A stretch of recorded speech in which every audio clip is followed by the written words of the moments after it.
Here we go. Here we go. I got it. Good evening, my fellow Americans. Here it is. We're facing an inflection point in history. One of those moments where the decisions we make today are going to determine the future for decades to come. That's what I'd like to talk with you about tonight. Early this morning, I returned from Israel. They tell me I'm the first American president to travel there during the war. I met with the prime minister and members of his cabinet. And most movingly, I met with Israelis who had personally lived through horrific horror of the attack by Hamas on the 7th of October. More than 1,300 people slaughtered in Israel, including at least 32 American citizens. Scores of innocents, from infants to the elderly grandparents, Israelis, Americans taken hostage. As I told the families of Americans being held captive by Hamas, we're pursuing every avenue to bring their loved ones home. As president, there is no higher priority for me than the safety of Americans held hostage. The terrorist group Hamas unleashed pure, unadulterated evil in the world. But sadly, the Jewish people know perhaps better than anyone that there is no limit to the depravity of people when they want to inflict pain on others.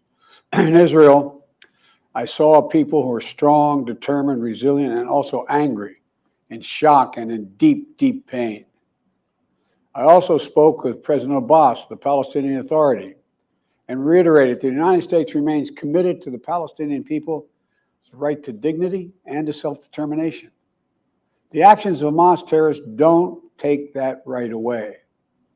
Like so many other, I'm heartbroken by the tragic loss of Palestinian life, including the explosion at the hospital in Gaza, which was not done by the Israelis. We mourn every innocent life lost.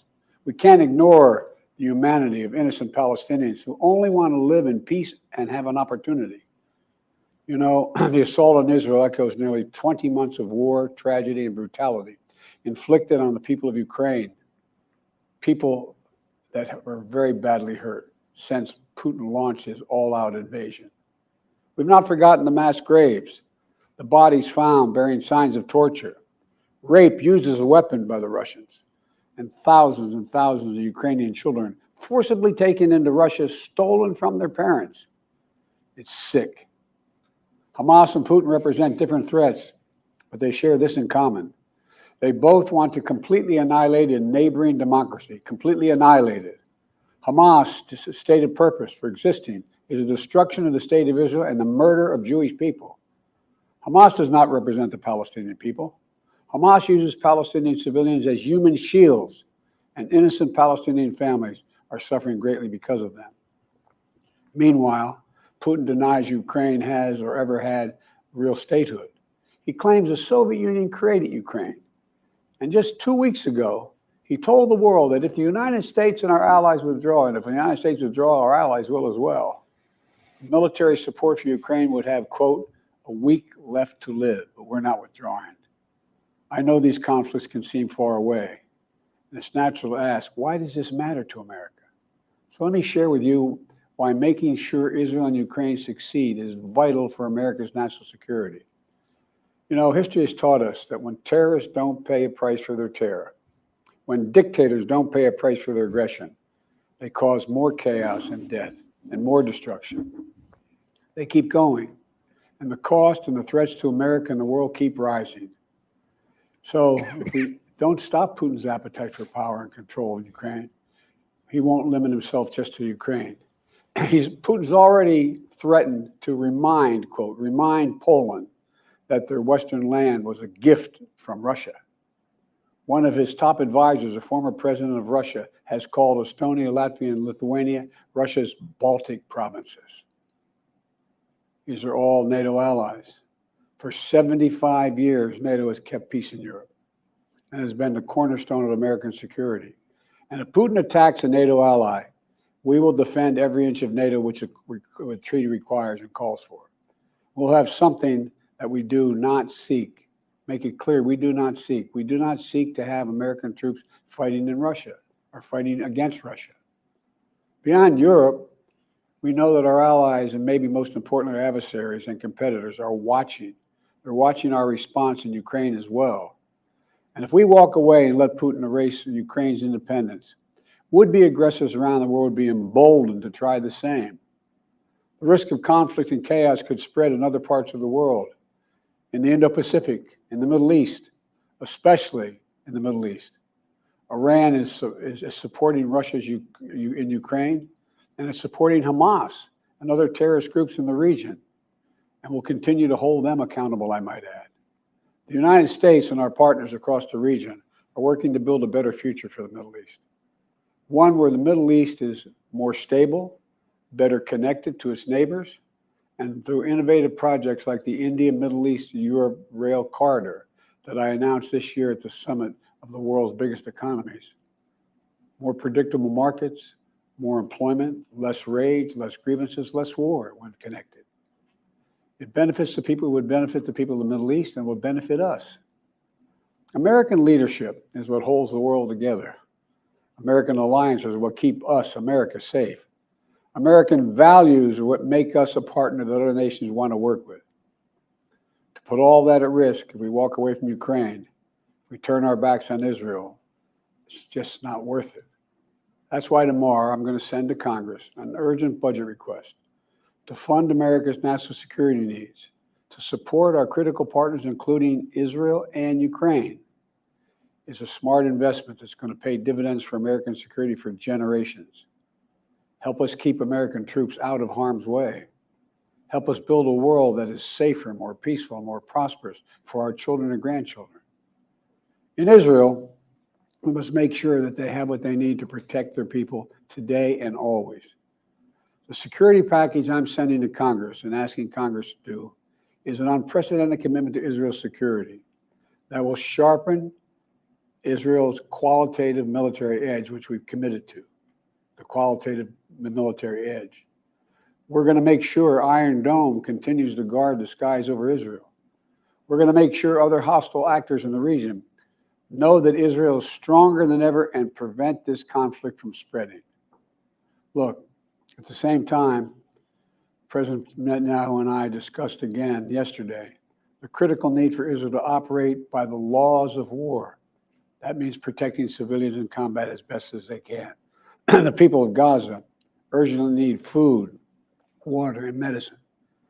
Yesterday, in discussions with the leaders of Israel and Egypt, I secured an agreement for the first shipment of humanitarian assistance from the United Nations to Palestinian civilians in Gaza.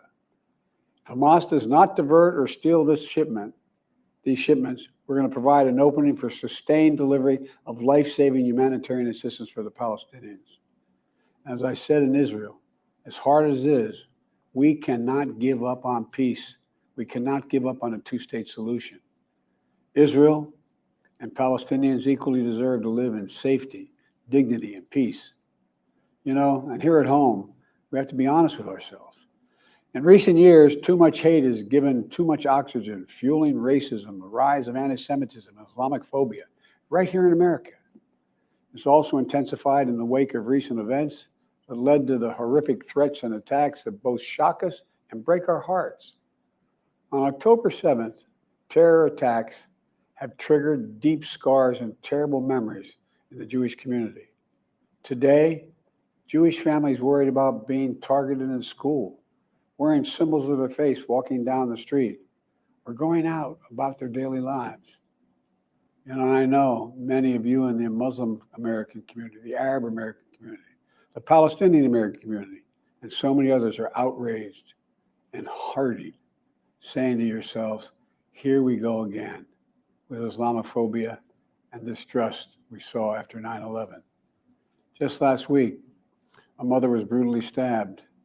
A little boy here in the United States, a little boy who just turned 6 years old was murdered in their home outside of Chicago. His name was Wadiha, a proud American, a proud Palestinian American family. We can't stand by and stand silent when this happens. We must, without equivocation, denounce anti-Semitism. We must also, without equivocation, denounce Islamophobia. And to all you hurting, those of you hurting, I want you to know I see you. You belong. And I want to say this to you. You're all America. You're all America. This is in a moment, in moments like these, when fear and suspicion, anger and rage run hard, that we have to work harder than ever to hold on to the values that make us who we are. We're a nation of religious freedom, freedom of expression. We all have a right to debate and disagree without fear of being targeted in schools or workplaces or in our communities. I must renounce violence and vitriol. See each other not as enemies, but as fellow Americans. When I was in Israel yesterday, I said that when America experienced the hell of 9/11, we felt enraged as well. While we sought and got justice, we made mistakes.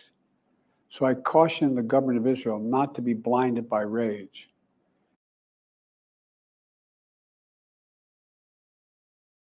In Congress, to make sure we can continue to send Ukraine the weapons they need to defend themselves and their country without interruption, so Ukraine can stop Putin's brutality in Ukraine. They are succeeding. When Putin invaded Ukraine, he thought he would take Kyiv and all of Ukraine in a matter of days. Well, over a year later, Putin has failed, and he continues to fail. Kyiv still stands because of the bravery of the Ukrainian people. Ukraine has regained more than 50% of the territory Russian troops once occupied, backed by US-led coalition of more than 50 countries around the world, all doing its part to support Kyiv. What would happen if we walked away? We are the essential nation. Meanwhile, Putin has turned to Iran and North Korea to buy attack drones and ammunition to terrorize Ukrainian cities and people. From the outset, I've said, I will not send American troops to fight in Ukraine. All Ukraine is asking for is help for the weapons, munitions, the capacity, the capability to push invading Russian forces off their land, and the air defense system to shoot down Russian missiles before they destroy Ukrainian cities. Let me be clear about something.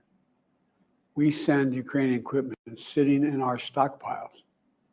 And when we use the money allocated by Congress, we use it to replenish our own stores, our own stockpiles with new equipment.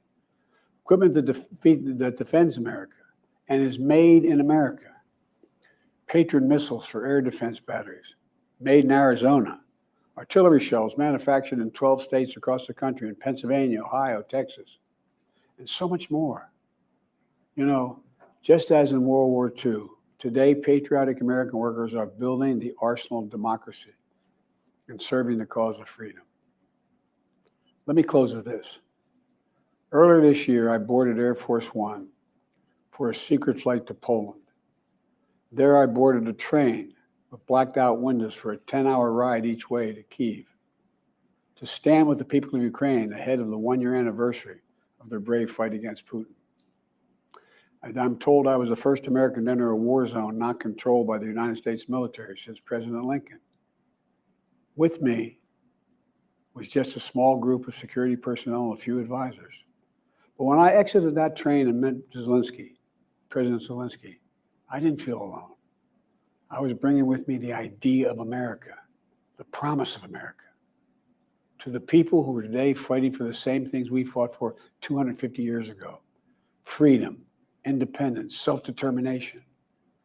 And as I walked through Kyiv with President Zelensky, with air raid sirens sounding in the distance, I felt something I've always believed, more strongly than ever before. America is a beacon to the world. Still. Or as my friend Madeleine Albright said, the indispensable nation. Tonight, there are innocent people all over the world who hope because of us, who believe in a better life because of us, who are desperate not to be forgotten by us, and are waiting for us. But time is of the essence. I know we have our divisions at home. We have to get past them.